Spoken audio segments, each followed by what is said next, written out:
Alors aujourd'hui, je reçois Alexia Chassagne, CEO du groupe Daregal. Vous l'avez déjà découverte sur le podcast à travers Juste, à travers aussi un épisode pour la Journée des droits des femmes. Et aujourd'hui, je suis ravie une nouvelle fois de se retrouver Alexia. Parce qu'avec Alexia, en réalité, on se connaît depuis beaucoup de temps.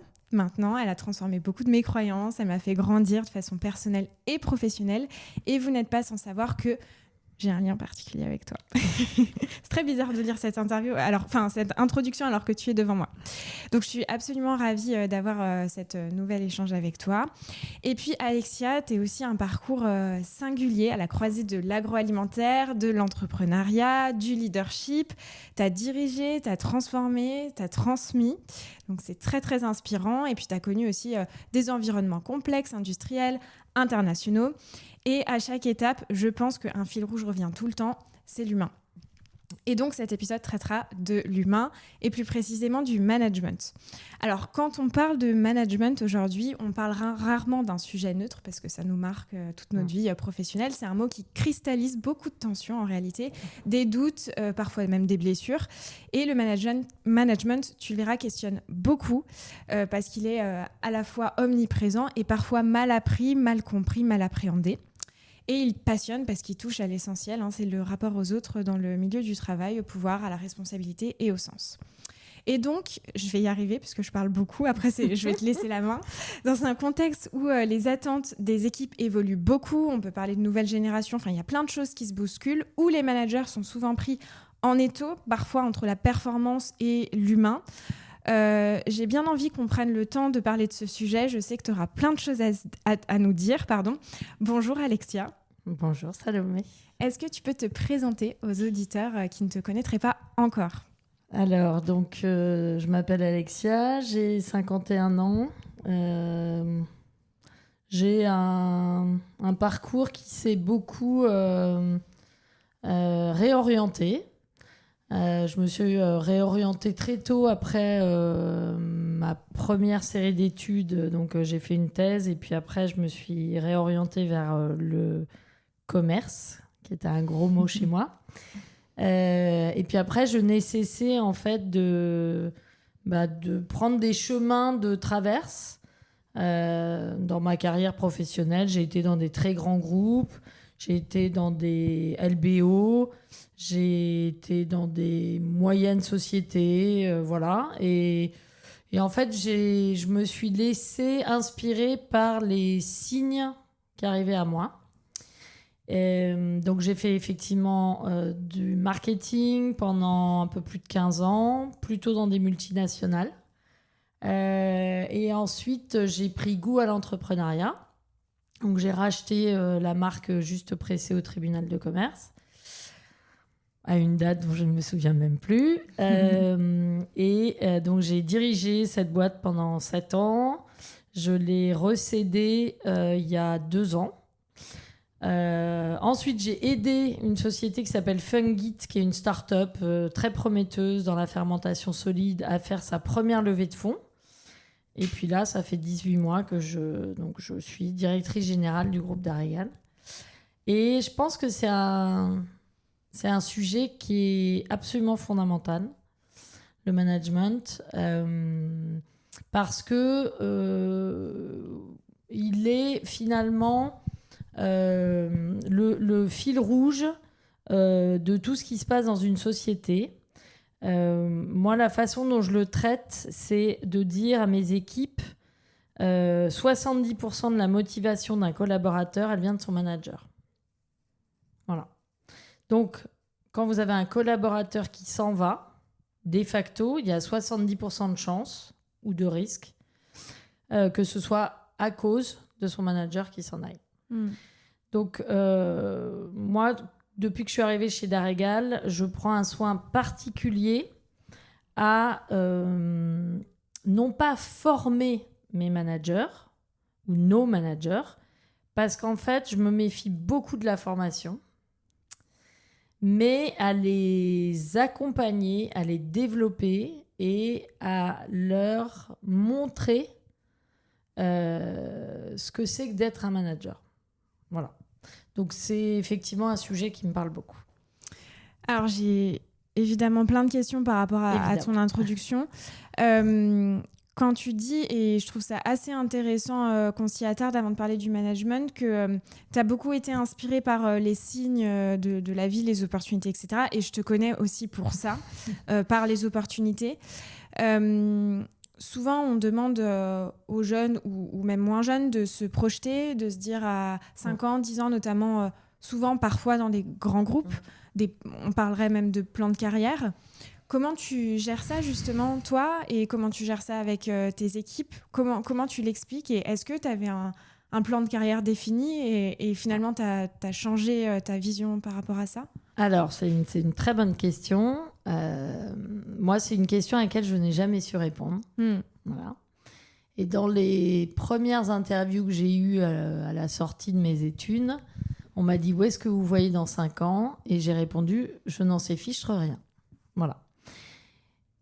Je pense que ce monde-là, ce monde où on avait des plans de carrière, il est, en tout cas d'un point de vue personnel, terminé. Parce que le monde bouge très vite, trop vite parfois, mais c'est une réalité, il faut s'y adapter. Et se dire que dans 5 ans, on sait exactement où on sera. Alors, à titre personnel, ça m'angoisse terriblement. Moi aussi. Voilà, parce que je ne sais pas faire des plans. Je ne sais pas très bien ce que je vais faire le week-end prochain, déjà. Donc, personnellement, ça m'angoisse. Et je pense que ce n'est pas s'adapter au monde dans lequel on vit que de savoir exactement où on va être dans 5 ans. Voilà. Donc, déjà, moi, à titre perso, j'ai jamais eu de plan de carrière. Je me suis laissée inspirer par effectivement des signes, par des choses que je voyais, par des moments où j'étais prête à faire des choses. Ta question est intéressante parce que quand je donne des cours à l'ESSEC et on m'a posé plusieurs fois la question qu'est-ce que je dois faire à la sortie de l'ESSEC ? Est-ce que je dois aller dans un grand groupe et faire de l'entrepreneuriat après ? Est-ce que je dois entreprendre et aller dans un grand groupe après ? C'est quoi le parcours idéal ? Et je leur ai dit, j'aurais fait la même réponse, je n'en sais fichtre rien.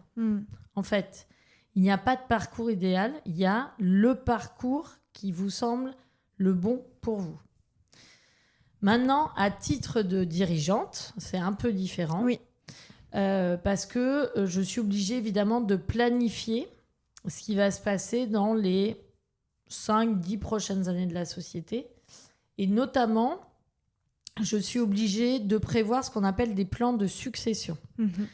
Donc, on a identifié un certain nombre de positions clés dans la société. Et donc, ces positions clés, entre guillemets, elles doivent être backupées. Donc, ça veut dire qu'il y a tout un travail qu'on est en train de faire qui consiste à dire, voilà, ces positions-là, qui peut les remplacer et notamment pour un certain nombre de gens, chez nous, on a une pyramide des âges qui est quand même assez élevée. Et donc, on se doit, évidemment, le DRH et moi, de prévoir finalement les plans d'accompagnement pour faire monter ces jeunes pousses jusqu'au job qu'on leur réserve dans 5 ou 10 ans. Après, on en revient à la première partie de ma réponse. Personnellement, ce n'est pas parce qu'une entreprise prévoit quelque chose pour vous, et là je pense que mon DRH va me détester, ce n'est pas parce qu'une entreprise prévoit quelque chose pour vous que vous devez vous y conformer. Voilà. Et que c'est ce qui est fait pour vous. Exactement. Parce qu'on oublie souvent, et c'est tout à fait normal, c'est que les ressources humaines, elles travaillent pour les collaborateurs dans le cadre d'une entreprise. Alors moi, il y a quelque chose qui est fondamental pour moi dans mon métier. Et ça, je ne l'oublie jamais. Et c'est ce qui me sert de boussole. C'est, est-ce que je fais les choses pour la boîte ? Voilà. Si je les fais pour des raisons personnelles, que ce soit pour moi personnellement ou personnellement pour un de mes collaborateurs, alors c'est pas juste. Moi, je dirige une boîte Et donc, en plus, j'ai la chance de diriger une boîte qui est entreprise à mission. Et dans la mission d'Aregal, il y a le bien commun. Le bien commun, c'est comme la société dans laquelle on vit. C'est pas une somme d'intérêts particuliers. C'est l'intérêt commun, l'intérêt général. Et donc, effectivement, moi, je ne peux pas considérer dans mon entreprise chaque personne individuellement. Je suis obligée de considérer quel est l'intérêt de l'entreprise dans ce que je fais. Bien sûr. Donc, ça veut dire que, humainement parlant, on fait toujours du mieux que l'on peut avec la bienveillance qui est la nôtre et avec la bienveillance qui est dans les valeurs de d'Aregal. En revanche, ça ne veut pas dire qu'on va considérer chaque cas particulier individuellement s'il n'est pas dans l'intérêt de l'entreprise. Absolument. Voilà. Et ça, faut être assez clair là-dessus. Tu as dit quelque chose en introduction.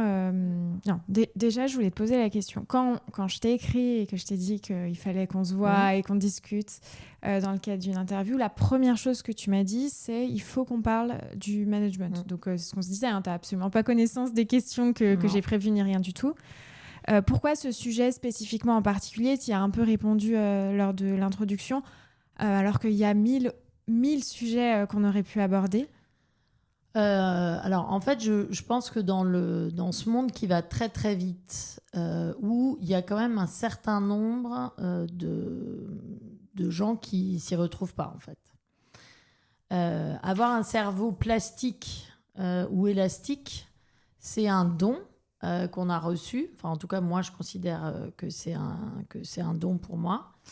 Et en fait, mon rôle à moi, et la mission que j'associe à ce don, c'est précisément d'aider les gens à s'adapter à l'environnement qui est mouvant, bougeant, angoissant pour certains.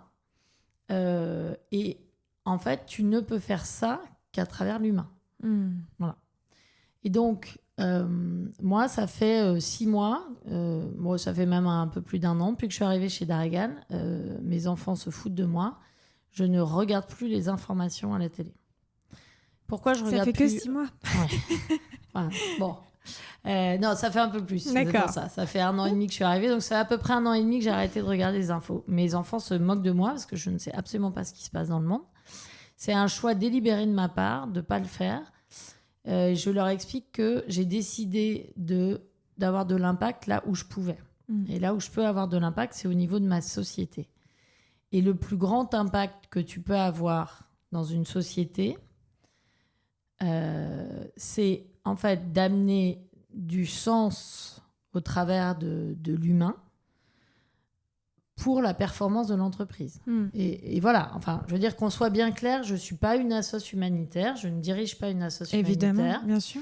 Donc moi, mon but restera toujours l'intérêt de l'entreprise. Et en plus, comme on est, nous, dans une entreprise familiale et que ma mission, c'est de le passer à la 6e génération de la famille, ce qui est une très belle ambition, du coup, effectivement, moi, je me dois de continuer à faire croître cette société et à la faire fonctionner correctement pour que non seulement elle puisse faire vivre les collaborateurs d'aujourd'hui, mais ceux de dans 20 ans.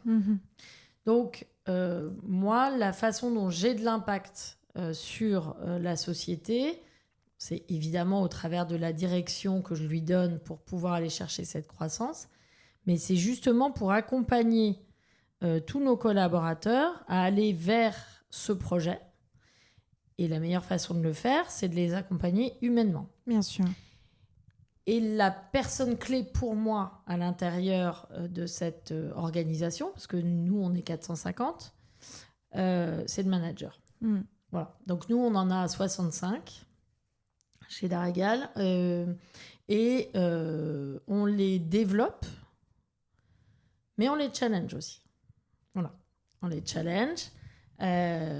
Et c'est intéressant de voir. On a mis en place donc ce qu'on a appelé chez nous le d'Aregal Social Index, le DSI, qui consiste en 8 questions qui sont posées à la fois aux collaborateurs du manager et à son propre manager, qui lui donne une note et il a un pourcentage de son bonus qui est sur sa fonction de manager. D'accord. Parce que moi, ce que j'ai constaté dans beaucoup de sociétés où j'ai travaillé, c'est que en général, on promeut quelqu'un en tant que manager parce que c'est un bon expert technique. C'est vrai. Être un bon expert technique, ça ne fait pas forcément de vous un manager. Parfois, parfois vous avez cette capacité-là, parfois pas.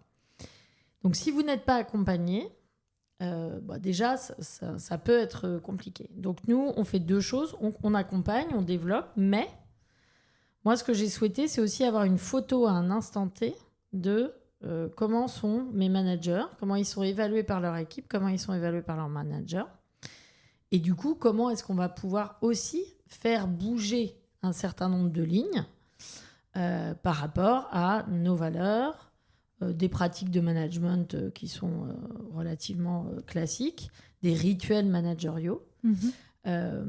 Mais moi, je reste persuadée que la bonne ambiance et le bon dialogue social au niveau d'une entreprise, ça passe par un dialogue permanent entre la direction et le CSE et par nos managers. Voilà. Et donc ça, pour moi, c'est une fonction qui est absolument critique, fondamentale, tous les mots que tu pourras trouver. Et ça veut dire qu'on y passe du temps. Ça veut dire que les gens qui n'ont pas eu un très bon score chez nous, soit c'était rattrapable, entre guillemets, et dans ce cas-là, on les accompagne. Soit il y a des gens, clairement, ils n'ont pas ça dans le sang.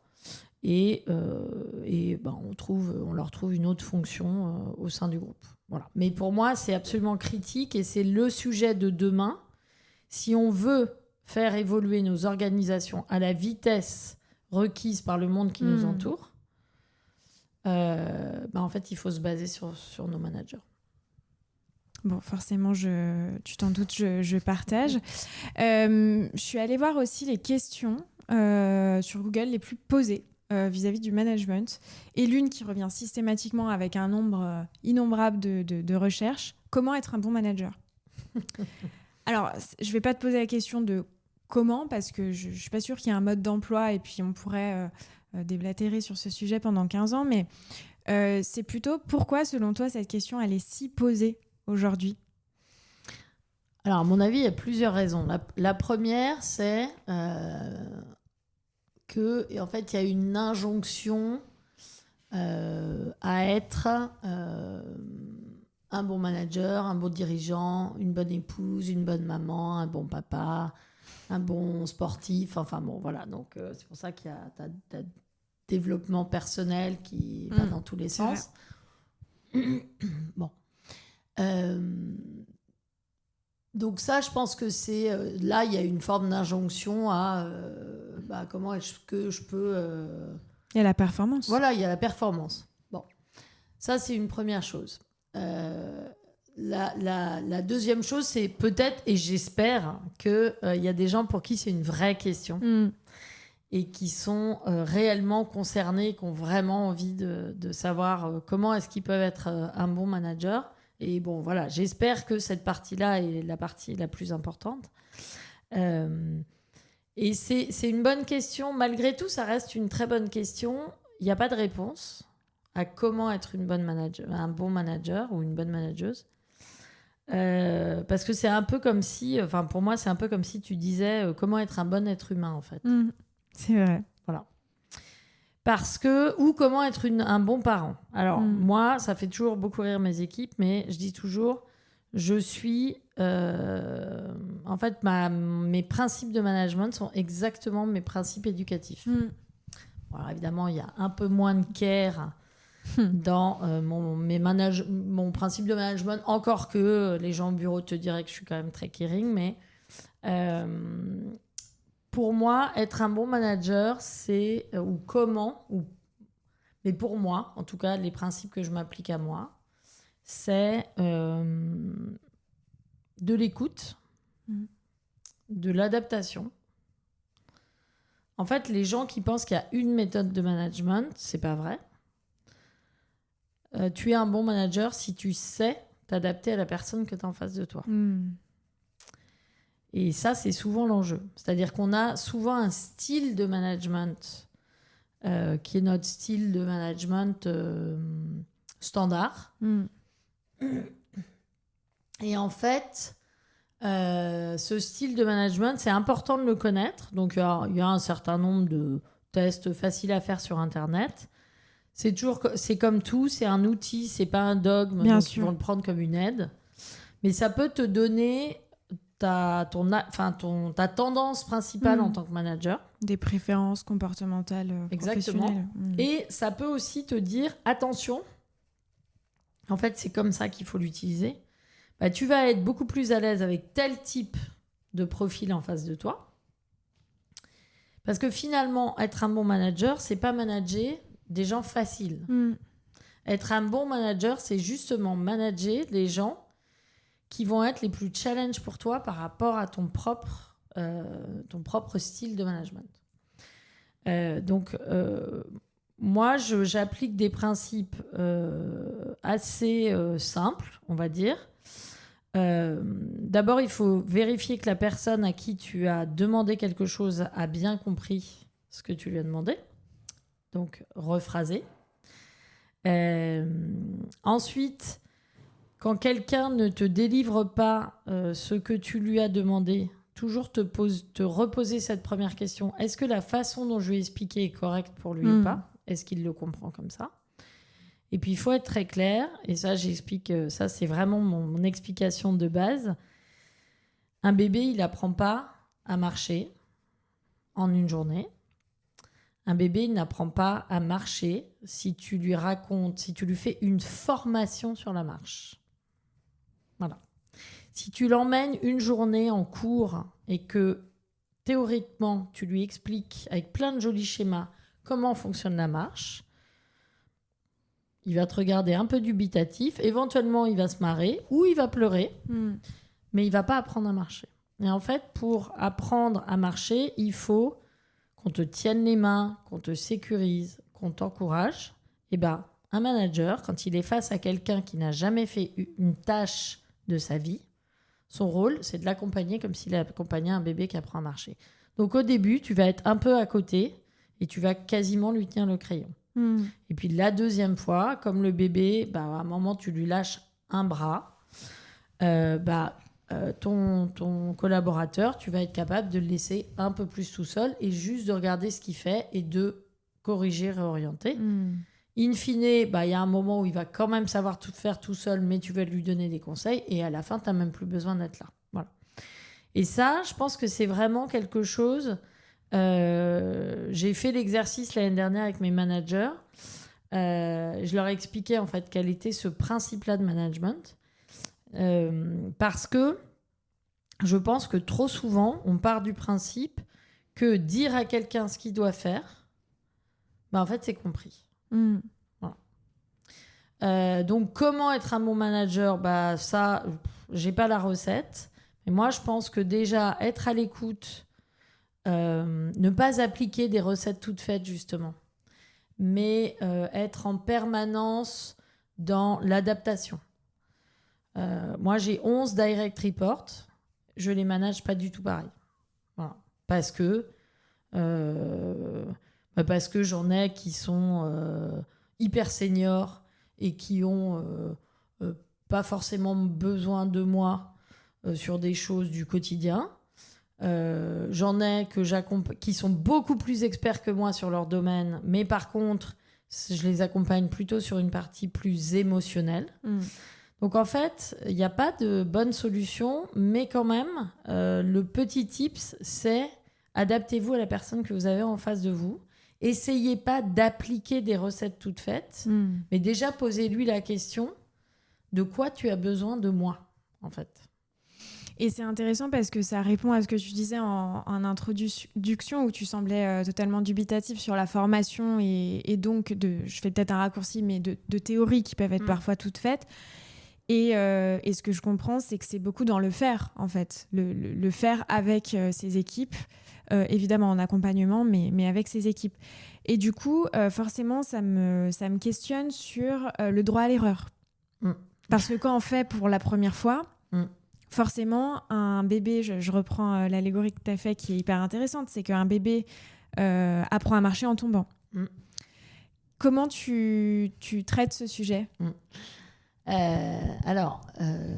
Donc, moi, quand je suis arrivée chez Darrigal, donc il y avait plein de jolies choses qui existaient, mais j'ai regardé dans l'histoire de Darrigal pour essayer d'aligner toute la société autour de 3 valeurs. Tu vas comprendre pourquoi je te donne ces valeurs par rapport à ta question.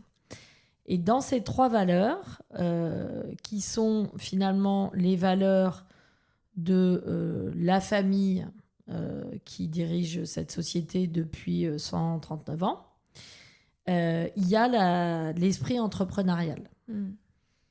Et évidemment, je ne suis pas là par hasard parce que ces valeurs, elles me parlent et elles sont très importantes pour moi. Et l'esprit entrepreneurial, notamment, c'est quelque chose qui me parle beaucoup. Et l'esprit entrepreneurial, c'est exactement ce que tu dis. Être un entrepreneur, c'est essayer,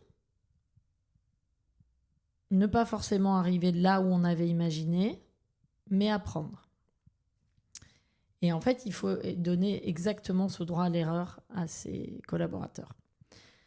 Après, quand tu as un collaborateur qui fait une erreur, toi, en tant que manager, ton rôle, c'est quand même de te poser la question, est-ce que j'aurais pu lui éviter de faire cette erreur ?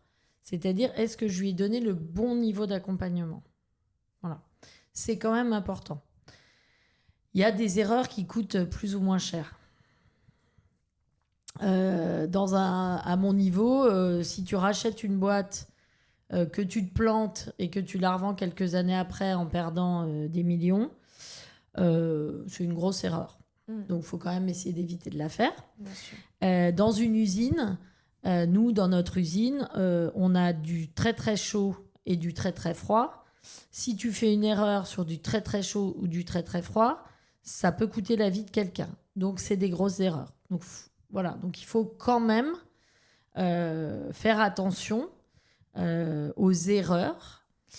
Et donc, c'est pour ça que la responsabilité du manager, c'est de laisser tomber le bébé, de l'aider à se relever, à discuter et à apprendre.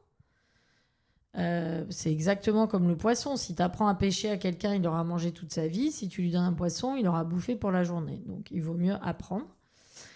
Mais par contre, ton rôle de manager, c'est quand même de faire en sorte que le bébé tombe pas par la fenêtre. Voilà. Donc c'est important, ce droit à l'erreur. Mais il doit être encadré pour 2 raisons. La première, c'est qu'effectivement, il ne faut pas que ce soit dangereux pour la société, mais il ne faut pas que ce soit délétère pour le collaborateur non plus. On n'est pas tous égaux face à ce que les gens peuvent appeler l'échec. Pour moi, il n'y a pas d'échec. Je suis très partisane de Nelson Mandela. Je ne perds jamais, soit je gagne, soit j'apprends. Donc, pour moi, je ne perds jamais, j'apprends. Mais voilà, on ne vit pas cet apprentissage tous de la même manière. On n'est pas tous égaux face à ça. Donc, il faut quand même aussi accompagner nos collaborateurs pour pas que ce soit trop violent. Bien sûr. J'aime bien parce que cette interview, elle a été assez facile en réalité à travailler parce que je le disais, on se connaît déjà. Et au-delà de ça, tu communiques beaucoup aussi sur LinkedIn, sur le management, sur tes équipes, sur la société. Et tu dis dans un de tes posts que tu passes 50% de ton temps au management, justement. Alors, le choix, on le comprend par rapport à tout ce que tu évoques précédemment, mais pourquoi beaucoup d'autres dirigeants le délèguent et délèguent cette partie-là ? Ça, c'est compliqué de parler pour mes collègues, mais je pense réellement que le management, c'est je pense qu'on peut faire toutes les formations du monde ou tous les apprentissages du monde. tu as une fibre managériale ou pas. D'accord. Voilà, à mon avis. Enfin, bon, après, c'est mon avis et je ne veux pas en faire un dogme, mais je pense que naturellement, tu as une fibre managériale ou pas. Et voilà, donc soit tu es à l'aise dans cet exercice-là, et par conséquent, tu vas le faire assez facilement, soit tu n'es pas à l'aise et forcément, tu vas éventuellement déléguer ça à quelqu'un d'autre. Ça, c'est une première réponse. Il y a quand même une deuxième réponse qui est la façon dont nos sociétés, là je parle que sociétés commerciales, entreprises, sont organisées, où très souvent, les sociétés ne donnent pas le temps nécessaire au CEO, mais même au chef d'équipe, pour faire du management. Voilà. Et ça, c'est très important d'accepter aussi qu'il y a un certain nombre d'organisations qui, souhaitant avoir de la performance de chiffres, voilà, ne se posent pas trop la question de la performance, enfin en tout cas du lien entre la performance de chiffres et la performance humaine. Il y avait un chiffre qui était paru il y a quelques années maintenant. Alors, voilà, je vais le dire avec beaucoup de précautions oratoires parce que on va encore me traiter de féministe, mais il y avait un chiffre qui était paru qui disait que dans le monde, les sociétés qui étaient dirigées par des femmes, il y avait une corrélation entre le bien-être au travail et la performance d'entreprise. Alors, voilà, certaines mauvaises langues me diront, bah oui, mais comme il y a peu d'entreprises dirigées par des femmes, c'est plus facile. Peut-être. Moi, je reste absolument persuadée que, in fine, faire le choix de la performance contre l'humain, à moyen terme, c'est une grosse erreur. Et je reste persuadée qu'un collaborateur qui est bien dans son travail, il est plus motivé, il est plus efficient et à la fin, il y a plus de performance pour la boîte. Voilà. Donc, je pense qu'il y a un double cause, on va dire. Et donc, du coup, partant de ce principe-là que moi, j'avais beaucoup observé dans des sociétés où j'ai travaillé, moi, j'ai pris le pari de mettre donc, cette évaluation de nos managers, c'est 20% de leur bonus. Donc, d'une certaine façon, le message que je leur envoie, c'est vous devez passer au moins 20% de votre temps à faire du management. Moi, il se trouve que c'est vraiment un exercice dans lequel je suis bien, en fait. Et que moi, j'y passe à peu près 50% de mon temps. Mais voilà, le minimum que je demande à nos managers, c'est 20%. Mais en fait, il ne faut pas se mentir, si toi, en tant que dirigeant ou en tant que DRH, tu ne donnes pas ce signal à tes managers que tu vas les évaluer et les récompenser sur leur façon d'être manager, bah, tu n'as aucune raison qu'ils passent du temps sur cette tâche-là. Évidemment. Parce qu'en fait, le management, aujourd'hui, dans la plupart des boîtes, c'est un statut et ce n'est pas quelque chose de valorisé et donc de récompensé. Voilà. Donc, je pense que là, c'est multifactoriel, comme on dit aujourd'hui. Et donc, je pense que c'est quand même aux entreprises à montrer la première direction et à faire un choix, en fait, qui est un choix stratégique de dire aujourd'hui, le management, je considère que c'est clé dans l'avenir de mon organisation et dans sa performance future. Et donc, je donne le signal à mes managers que c'est un vrai métier et qu'ils vont être évalués et donc récompensés pour ça. Voilà. Donc, ça doit partir du dirigeant. Mais ça devrait être le cas dans toutes les organisations, évidemment. On peut que être d'accord avec toi. tu insistes aussi beaucoup sur la notion de justesse. Ça ne m'étonne absolument pas, sans mauvais jeu de mots, plutôt que gentillesse. Oui. Et après, tous les mots de bienveillance, etc., sont très à la mode, déformés, utilisés, etc. Comment on fait au quotidien quand on manage justement entre ces termes ? Alors, en fait, c'est exactement le conflit. C'est pas un conflit, mais en tout cas, c'est la tension dans laquelle d'Aregal est aujourd'hui. Donc, c'est une société. On a un peu. Enfin, moi, quand je suis arrivée, je l'ai dit moi-même, on est dans une société, on est dans le monde des bisounours. Les gens qui viennent visiter Daregal, ils te disent « Ah, mais c'est formidable, tout le monde te dit bonjour, tout le monde a l'air heureux, c'est génial, etc. » Donc ça, il faut qu'on arrive à le garder parce que c'est le côté bienveillant. Maintenant, je pense qu'il y a peu de gens qui regardent la définition de bienveillant et les gens confondent bienveillant et complaisant. Voilà. Être bienveillant, et c'est écrit dans le Littré ou dans le Robert, dans ce que tu veux, c'est évidemment faire preuve de gentillesse, de respect, mais c'est aussi, dans la bienveillance, il y a l'aspect corriger. Voilà. Donc, et c'est pas pareil que la complaisance. La complaisance, c'est voir que quelqu'un fait une connerie et ne rien lui dire. Ça, c'est complaisant. Bienveillant, c'est voir que quelqu'un fait une bêtise, lui dire, lui faire du feedback. Et donc ça, c'est la deuxième étape, c'est ce qu'on va faire cette année, faire du feedback, apprendre à faire du feedback et lui dire, tiens, regarde ce qui s'est passé. Tu vois bien que ça n'a pas fonctionné correctement.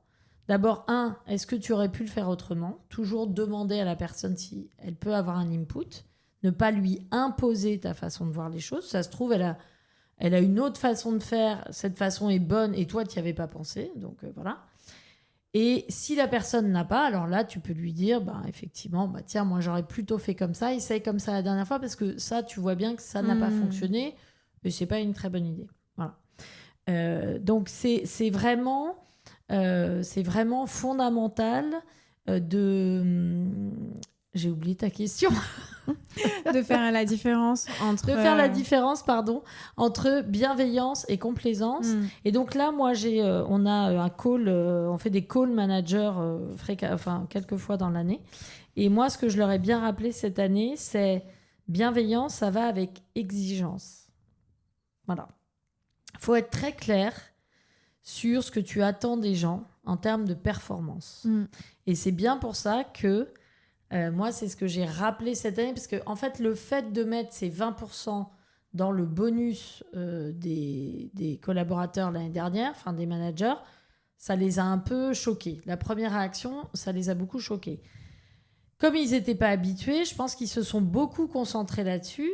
Et c'est très bien, on a eu plutôt des très bons résultats au niveau de la société. J'étais vraiment heureuse. Mais il ne faut pas oublier qu'il y a quand même 80% de leur boulot qui est de la performance pour l'entreprise. Bien sûr. Et donc ça, faut arriver à trouver l'équilibre entre les deux. Et l'idée, ce n'est pas d'avoir non plus un manager qui a 100% sur la partie manager, parce qu'il serait trop complaisant et trop gentil, entre guillemets, mais par contre, qui n'arrive pas à atteindre ses objectifs, parce que comme il n'est pas assez exigeant, eh bien, son équipe ne délivre pas ce sur quoi lui-même est objectivé. Donc, c'est là où, effectivement, il faut arriver à expliquer que... Mais c'est comme avec tes enfants, et encore une fois, je reviens toujours à ça, parce que moi, je pense que c'est vraiment ça qui drive mon côté managérial. Tes enfants, même si tu les aimes inconditionnellement, ce qui n'est pas tout à fait le cas de tes collaborateurs, tu les aimes pas inconditionnellement, mais tes enfants, même si tu les aimes inconditionnellement, ton rôle, c'est quand même de leur apprendre à un moment donné à vivre tout seul. Qu'ils soient certains d'être aimés, mais tu dois leur apprendre à vivre tout seul. Donc, tu dois être bienveillant avec eux, mais ton rôle aussi de parent, c'est quand même de les corriger, entre guillemets. En tout cas, de les aider à s'améliorer et à faire les choses autrement. Donc, en fait, je pense que les parents qui sont complaisants avec leurs enfants, ça fait en fait ce qu'on voit aujourd'hui, les enfants rois qui font n'importe quoi et qui sont, je suis désolée, mais un peu mal élevés quand même. En tout cas, pour ceux qui l'entourent, c'est pas toujours très agréable de vivre avec ces enfants-là autour. Donc en fait, je crois que c'est très important de se dire que finalement, on peut être exigeant dans le respect et expliquer à quelqu'un. En fait, être exigeant, c'est définir un objectif qui est smart, donc qui est atteignable, qui a du sens, qui est mesurable. Donc ça, c'est, voilà, tu dois lui définir cet objectif, lui expliquer pourquoi cet objectif est important dans le cadre de son métier. Mais si l'objectif n'est pas atteint, ton rôle à toi de manager, c'est d'essayer de comprendre pourquoi c'est pas atteint. Mais si tu as défini un objectif, c'est quand même que cet objectif est important pour l'entreprise. Et donc, tu peux pas non plus accepter que cet objectif ne soit pas du tout rempli. Bien sûr. Voilà. Donc, il faut pas... Je pense que bienveillance et exigence, ça marche ensemble. Et bienveillance n'est pas complaisance. Voilà. Donc ça, et je pense qu'il faut être assez clair là-dessus. Parce que sinon, tu finis dans le monde de oui-oui, où quand tu dis à quelqu'un, quand tu recadres quelqu'un... en fait, il se met en arrêt maladie parce qu'il n'est pas content. Voilà. Non, et donc ça, c'est pas acceptable non plus. Absolument. Voilà. Est-ce que tu peux nous donner un cas concret que tu as vécu où tu as vraiment appris justement sur cette notion de management ? J'apprends tous les jours en fait, et puis donner des cas concrets récents, ce serait compliqué parce que ce serait dévoiler des gens. Mais je pense qu'un des cas qui m'a le plus marqué dans ma carrière, c'est un collaborateur que j'ai emmené avec moi lors d'un rachat de société dans un très grand groupe très réputé. Et ce collaborateur ne s'est pas adapté à la nouvelle culture. Et j'ai dû travailler avec les RH pour lui faire un plan de développement de cette nouvelle culture. Et in fine, il est parti. In fine, on a été d'accord que sa place n'était pas dans cette société et qu'il devait partir. Et au départ, en tant que manager, je l'ai vécu comme un échec, en fait, en me disant que moi, je n'avais pas forcément joué mon rôle d'accompagnement dans la structure. Et finalement, quand il est parti, il m'a remercié. Et aujourd'hui, c'est je dis un garçon parce que pour moi... il était très jeune et aujourd'hui, il est toujours plus jeune que moi, mais c'est plus vraiment un garçon, mais qui a un très beau poste dans une très belle boîte. Mais en fait, il m'a remercié et il m'a dit en fait, tu m'as fait prendre conscience en m'accompagnant que mon rôle n'était pas... en fait, que ma place n'était pas ici. Et finalement... Ça m'a beaucoup appris sur le rôle de manager. C'est-à-dire que le rôle de manager n'est pas forcément de faire rentrer quelqu'un dans une case. Voilà. Le rôle de manager, dans l'intérêt de l'entreprise et dans l'intérêt de la personne, peut être de dire d'accompagner la personne pour qu'elle s'en aille. Bien sûr. Voilà. Et ça, je pense que c'est un des exemples qui m'a le plus marqué dans ma carrière. Et c'est certainement un des exemples qui m'a le plus appris sur le fait de cette agilité et de cette flexibilité et de ne pas appliquer une méthode apprise par cœur dans un bouquin à quelqu'un, mais plutôt de se dire chaque collaborateur que tu dois manager est différent. Et ton rôle de manager, c'est de l'accompagner pour pour son bien-être dans l'intérêt de l'entreprise. Et parfois, l'intérêt de l'entreprise et celle du collaborateur, c'est de ne pas être là. Voilà. Donc ça, c'est une vraie... tu vois, ça, c'est un vrai apprentissage du rôle de manager. Alexia, on arrive à la fin de cet épisode. Une question que j'aime bien poser à la fin de toutes mes interviews.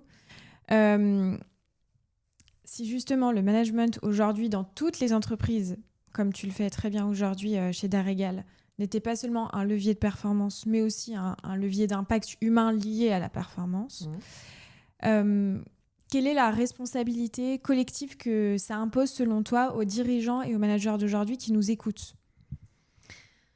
Alors moi, je pense que c'est pour tous les gens qui aujourd'hui se posent la question... Enfin, en tout cas, moi, je rencontre beaucoup de gens qui sont très angoissés par le monde dans lequel on vit. D'accord ?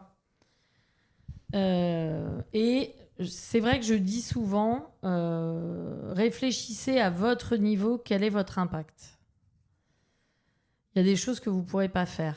Vous avez le droit de regarder les infos et de vous angoisser pour la guerre en Ukraine, mais très honnêtement, il y a peu de chances que vous puissiez y faire quelque chose. Donc, regardez là où vous pouvez avoir de l'impact. Et un manager, en fait, il a un impact énorme. Voilà. Et moi, je pense que si chacun, en tant que manager ou en tant que dirigeant, on se posait cette question-là, ou en tout cas, on prenait cette conscience de la responsabilité qu'on a de faire de nos équipes et de nos collaborateurs des gens plus heureux, plus épanouis dans leur job, au service de la performance de la boîte, mais malgré tout, de considérer tout l'aspect bien-être. Bien sûr. Eh bien, très honnêtement, je pense qu'on aura une société de gens beaucoup plus heureux. Voilà.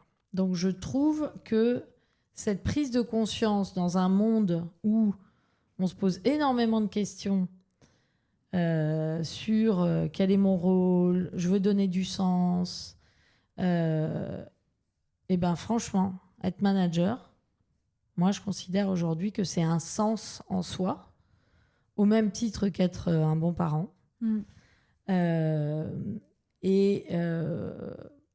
Parfois, arrêtons de nous projeter dans des grandes choses qu'on va jamais réussir à mettre en place, mais essayons de voir à notre niveau, au quotidien, qu'est-ce qu'on peut avoir comme impact. Et en tant que manager et en tant que dirigeant, ça, c'est le meilleur impact que vous pouvez avoir et c'est le plus grand sens que vous puissiez donner à votre mission. Voilà. C'est une belle conclusion. Merci Alexia. Où est-ce que les auditeurs peuvent te retrouver s'ils ont des questions, des remarques à t'adresser sur l'épisode ? Alors, ils peuvent me contacter sur LinkedIn et tous les gens qui me contactent savent que je suis plutôt très approachable, comme disent les Anglais. Et si vraiment ils ont envie de m'appeler, ils peuvent toujours essayer de joindre le standard de Daregal, mais bon, je pense qu'en disant ça, Sophie et Corinne vont me détester. Voilà, mais en tout cas, moi, je suis toujours prête à répondre. Et quand on me demande de l'aide, je le donne. Parce que ça fait aussi partie, c'est vraiment le dernier point du manager, c'est que, en fait, si vos collaborateurs ne vous demandent jamais d'aide, c'est que vous n'êtes pas suffisamment disponible. Et donc, moi, quand on me demande de l'aide, même quand c'est pas mon équipe, en général, je prends toujours du temps pour le faire. Voilà. Merci Alexia, c'est un épisode hyper riche qui fait écho à beaucoup de choses. Merci beaucoup. Merci à toi Salomé. À bientôt.